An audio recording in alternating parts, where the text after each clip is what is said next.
Jim at Thunderbolt Locks, and I'm here today to show you an installation that we just completed on a 2023 Ram ProMaster.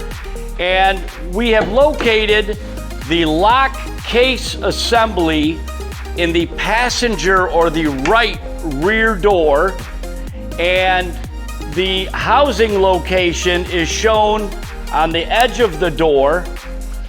We have templates available on our website that will indicate the location for the drilled hole that you will need to install this lock housing.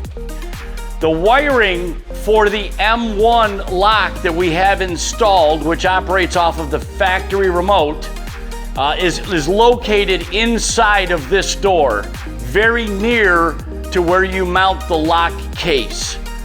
If you were installing the M2 locks, which would require a power and ground source from your battery, you would route the red and black power wires through this factory loom and into the vehicle.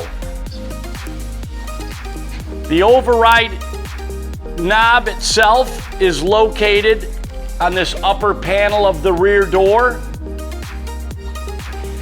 And we've installed a raised strike bracket on the opposing or the driver's rear door, so that when these doors are closed and this door locks, the Thunderbolt will strike into this raised bracket. So again, we've located all the main components in the right or passenger rear door of this vehicle, and the M1 is controlled using the factory remote control. On our side door,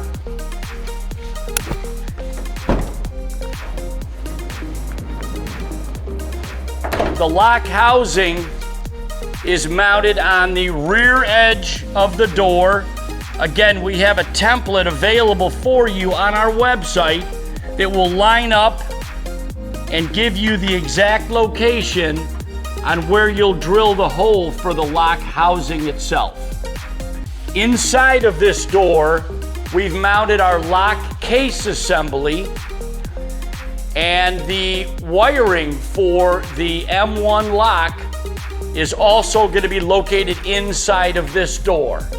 If you're installing an M2 lock, the power and ground wires that you'll need to bring power into this door will require a contact switch that is mounted on the front edge of the sliding door. It will mount in a location along this area.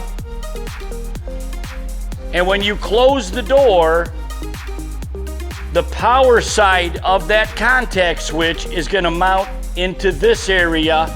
And then when you close the door, the two will mate and bring power and ground into the door, and that's when you're using an M2 lock. The location of the strike plate is mounted on the C pillar, and the bolt will strike directly into that hole. If you have any questions, visit us at thunderboltlocks.com.